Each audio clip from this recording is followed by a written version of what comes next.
A command that sends chills up the back of racing fans everywhere. Gentlemen, start your engines has just been sounded here at the Daytona International Speedway. And 40 engines roar to life to begin the Firecracker 400. As the cars begin pulling away from the pits, we see A.J. Foyt, the pole sitter. Next to him, Cale Yarborough. Then Petty and Allison, Parsons and Marcus, Pearson and Marlin. They're all underway. Hi, I'm Bill Fleming, welcoming you to this 18th annual Medal of Honor Firecracker 400. How well I remember back here in February at the Daytona International Speedway when we really indeed did have fireworks coming off that final turn between Petty and Pearson in quite a race. And I'm sure you remember this. Turn 4. On the inside, Petty. And all of a sudden, he makes the cut too sharply, slams Pearson into the wall, then he himself heads into the wall, and it became a question of which car could cross the finish line and get the checkered flag. For a moment, it looked like Petty here in 43 would do it, but his car stalled out of the infield. And then, by some miracle, Pearson got his car going again. The checkered flag was out. He limped across at 12 miles an hour. A memorable moment at the last big race here. Working with us today is Sam Posey, who did such a great job at the Indianapolis 500. And so, Sam, I don't know how many times you've been to the Big D, as they call it here, but welcome to Daytona. Thank you, Bill. It's very exciting to be here. Of course, the bankings make this place really awesome. It's unique, really. And when the cars are all up there together, it's like a drone of fighter planes roaring around this place.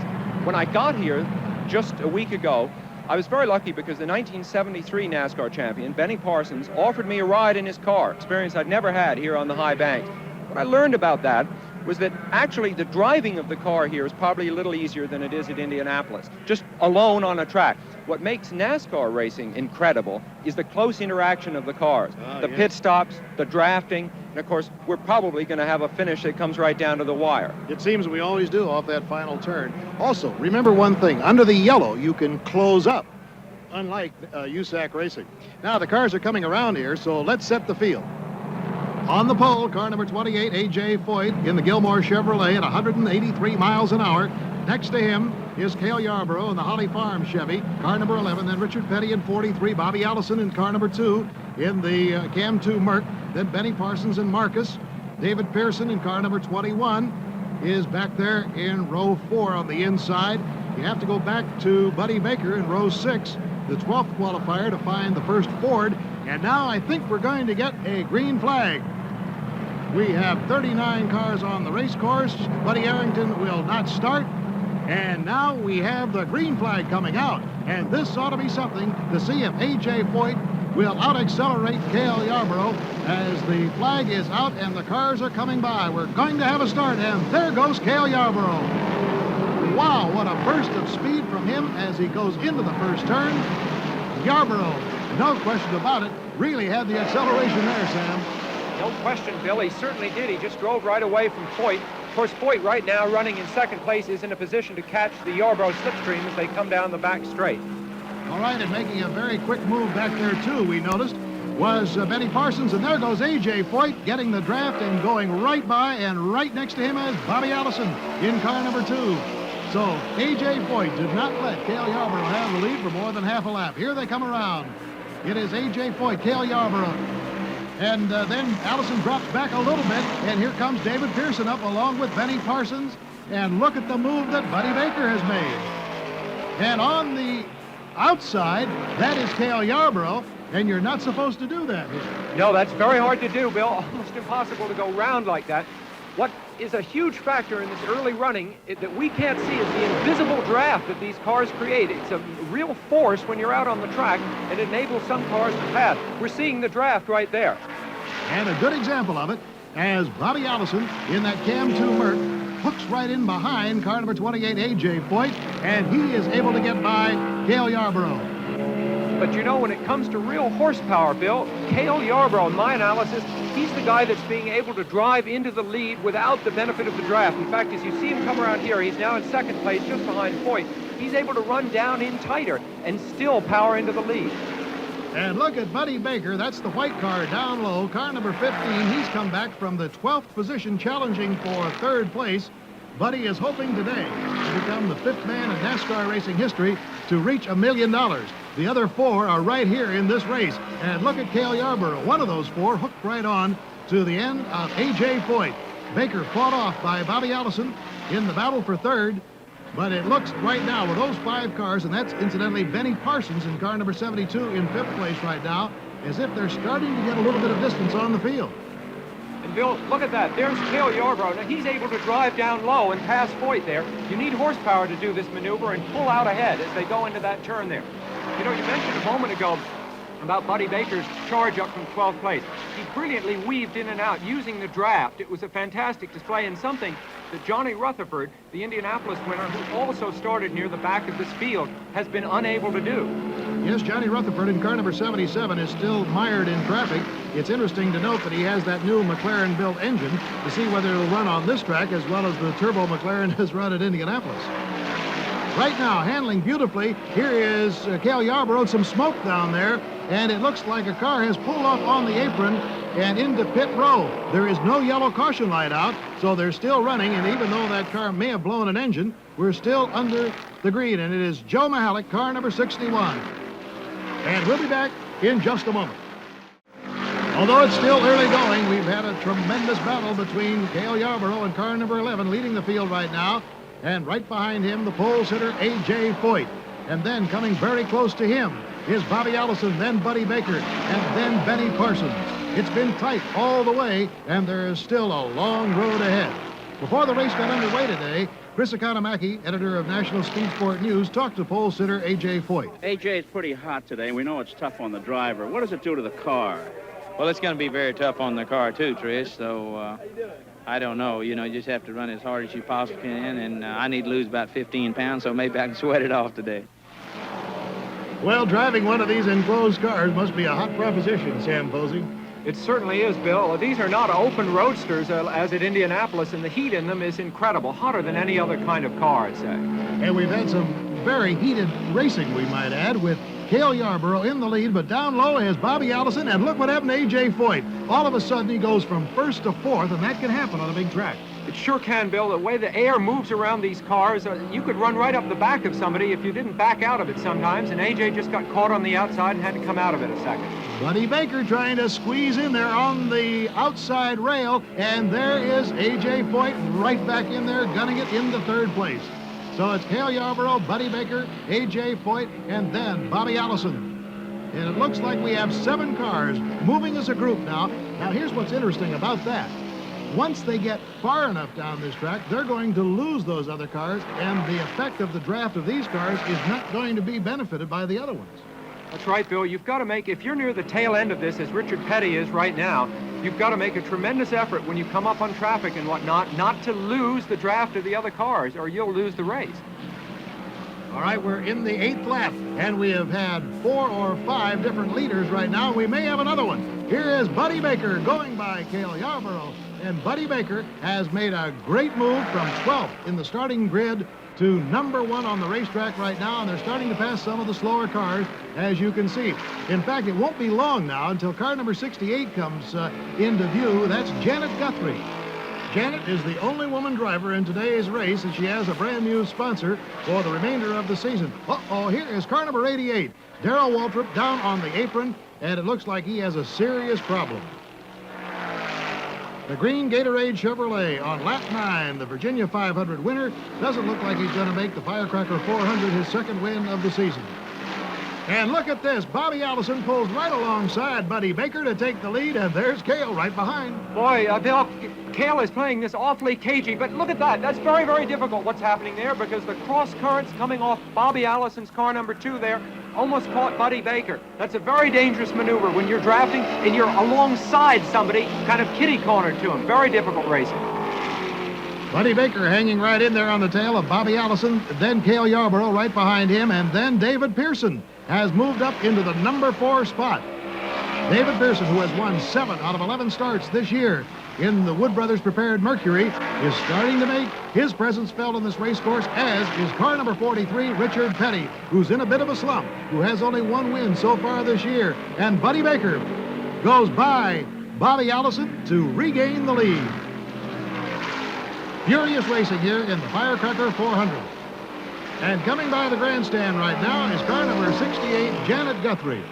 Before today's race got underway, we had a chance to talk with Janet on pit row. Well, you know, this has been a very interesting year. It's been a bicentennial year for our country, and it's been a big year for Janet Guthrie.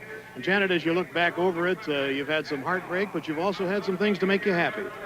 Yeah, I think the best part is getting good cars and good rides in important series after 13 years in racing and having such a hard time finding rides. Finally, everything seems to be going my way this year, and the opportunity to just get out there and drive every weekend without having to work on the car, without having to change the engines all night, without having to do all the towing to the races myself, just couldn't be happier. It's just great. Well, you know, the one thing you have proven, that you have the endurance. I mean, nobody can quarrel with that. Oh, well, I've been doing it for a long time. What can I tell you? Yeah.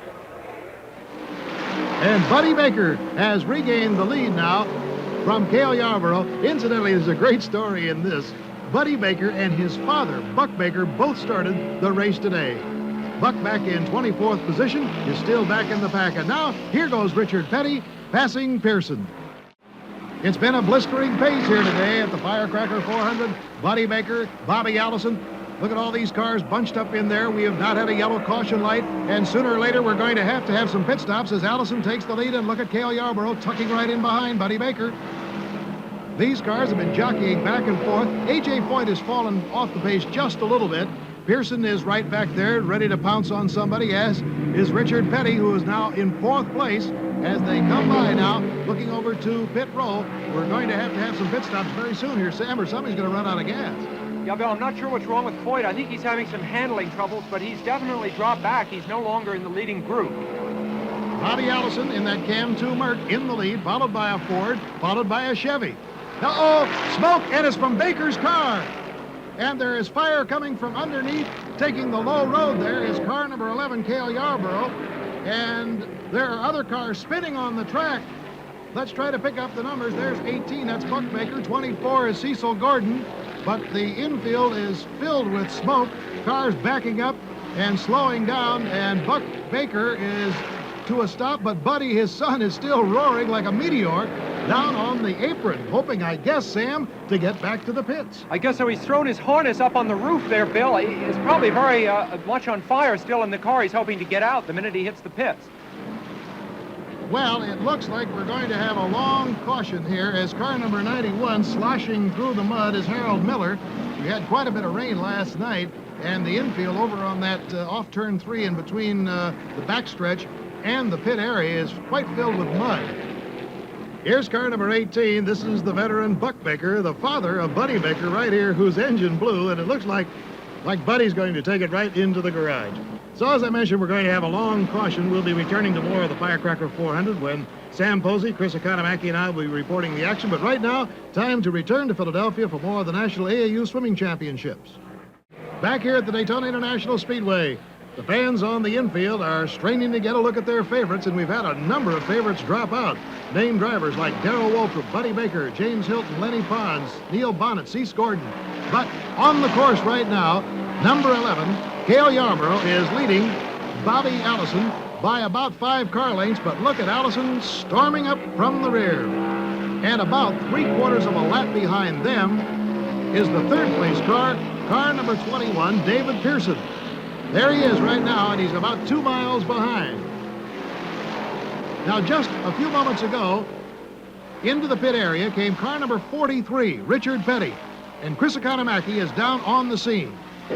Well, it appears as though Richard Petty has got an under-the-hood problem, and when the hood goes up, this is serious trouble in Grand National Racing. His pit stop has come earlier than planned, and now it looks like that Dale Inman is going in the car to try and help fix the problem. So whatever it is, it requires work under the hood and in the car as well. It's a tough break for Richard Petty, who was in one of his poorest seasons in years. The battery is being changed, the windshield is cracked, and there's other problems on number 43. A year ago today, he was on his way to his 7th victory. This year he's only won 1 race, and it doesn't look like he's going to win today. All right, Chris, and we've got a yellow, and here is Janet Guthrie spinning out between turns 3 and 4, and the yellow caution flag is out. We could not see what happened or what caused the spin, but she's got the car moving on the apron, But I'll tell you this, with less than 40 laps to go, it was a great break for David Pearson, because under the yellow, he can move up now. And I think we're going to see a flurry of pit stops, Sam Posey. Absolutely, and there's something unusual this year, Bill. Almost all the cars are now fitted with disc brakes, which means that they're able to brake much deeper as they come into the pits, and the pit action is uncommonly fast and furious. All right, the yellow is out, and here comes Cale Yarborough. He'll get about 20 gallons of fuel there, and it looks like they're going to change the right side rubber. Sam, you might want to comment on the great pit crew work down there. It's a hot, dirty job. It is extremely dangerous, too, Bill. As somebody came in, sliding in, they could wipe out the guys that are on the outside of the car. Here's Janet's crew. This is kind of a put-together crew at the last minute. Oh, they've dropped the car off the jack. They're very eager, though. What are they going to do here? I don't know. This is very tough when you've got a car down on the ground like this. I think they're going to try to lift it. Yeah, they've lifted the car. Well, they may be inexperienced, but they're strong anyway. Maybe that's Alex Karras on the crew. That's quite impressive. Here's Bobby Allison in for a Penske pit stop. Penske, of course, famous for his pit stops. 5 lug nuts per wheel there. You see the man on the left front wheel loosening them, then running back to the rear wheel. And after all this mechanical work, the frosting on the cake, cool drink for the driver. I also have noticed that David Pearson is in, changing just the inside, the left side rubber on his car. Now, he was the one that benefited most by that yellow caution flag caused by the spin of Janet Guthrie. Now, all the tires are being changed on Allison's car. Yeah, look at that fast work. That was Penske himself in the foreground. Those guys changing those hot tires without gloves. That's very impressive stuff. And here goes Pearson. Well, he just got about a 2-mile gift from Janet Guthrie with that spin. And we'll be back with more in just a moment. The man that this pit serves, David Pearson, no doubt a great driver, but he also is very lucky. A few moments ago, he was out of phase on his pit stops, back in a hopeless 3rd place. But then a sudden yellow flag, and it equalized everything. He's back on an even keel with his rivals, Cale Yarborough and Bobby Allison, and may well win the race. It's a little bit different in other forms of racing, isn't it, Sam? It certainly is, Chris. There's nothing like this in road racing. To be able to make up ground the way Pearson's made it up would be pure luck in other forms of racing, but it seems to be par for the course in NASCAR. Well, I'm sure many of our racing fans are acquainted with the pacing lights at Indianapolis, for instance, where a car cannot make up any interval between himself and the car ahead of him during a caution light. Well, in Pearson's case, he not only made up ground, he moved into 2nd place. He got out of the pits before Allison, but now Allison is challenging him. Allison pulls right alongside, and he's got him. And Pearson will drop back to 3rd. It should be very tense as we move toward the end of this race, because if the green flag stays out, there should be no more pit stops in this Firecracker 400.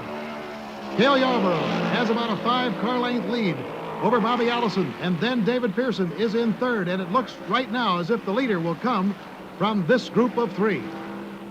Before the race got underway today, Chris Economaki had a chance to talk to Bobby Allison. He was concerned about his Cam 2 Merc not being as fast as the Chevy. Well, I don't know. Those 2 Chevys up there on the front row showed a lot of muscle.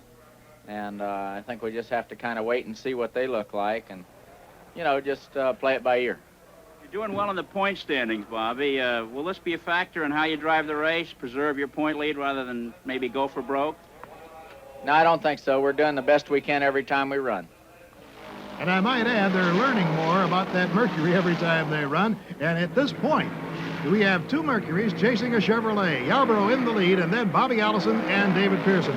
But you know, Sam Posey, I have been really impressed with Yarborough today and the way he's handled this machine. Bill, this is true. More than any other of the front runners, Cale Yarborough has been able to drive all over the racetrack, high or low, passing other cars. He's been strong coming off the turn. And, of course, early in the race, he had that phenomenal avoidance when Buddy Baker's engine blew up. So he's done a brilliant job of driving throughout, aided, I think, by a car that just seems to have a little edge on the others in the horsepower department. Well, there has to be a reason that Cale Yarborough is leading in the Grand National Point Derby so far this year. Before the race got underway, Chris Economaki talked to him. When Cale Yarborough starts the Firecracker 400 today from outside front row, he'll be wearing a $3,000 helmet. Cale, what's it all about? Well, Chris, it's called Cool Head. It really fits under my real normal helmet, and it's got a cooling system that goes in it, and it's really an air-conditioned helmet is what it amounts to, and it really keeps, cools your brain, and which cools your whole body, really. Does it really work? Well, it really does work, and, you're talking about $3,000, but it works, and it does work, so that's kind of cheap, really. How much does the system weigh and the tank for the water and so forth? Well, it only weighs about 14 pounds, and that's very light. It's a very compact system, and it really works. It'll keep you cool all day long, and the man with the cool head supposed to win the race, so here it is. That cooling liner, by the way, fits underneath the protective helmet, and it's just another example of the space-age technology that race drivers are using today. That, along with two-way radios and many other things. But right now, we've got a man-to-man race. Cale Yarborough pulling a little bit away from Bobby Allison, and then he pulls back again. And David Pearson always lurking there, waiting for the moment to pounce.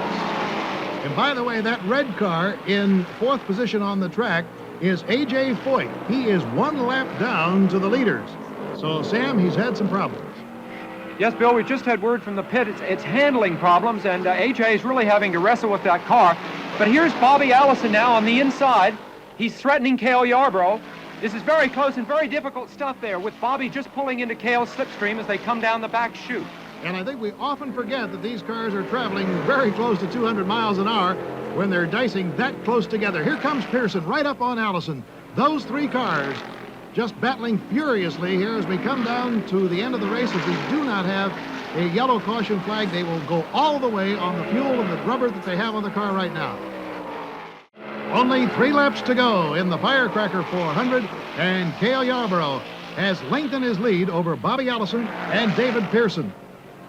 Bill, I think Cale's making a run for it. Usually the top drivers, as they approach the end of the race, sit back, hoping to make a draft into the lead on the very last lap. But it may be that Cale Yarborough here is using the horsepower we saw him use earlier to just run for it and go for the finish. Well, he certainly is flying right now, and it's going to be a job for Bobby Allison and David Pearson to make their way through the traffic that Cale has put between himself and those other two challengers. David Pearson has won this race 4 times. He had his string of 3 in a row interrupted last year by Richard Petty, who won, but Richard was 14 minutes in the pits just recently, and he is out of it for today. There's the amount of distance, incidentally, between those cars.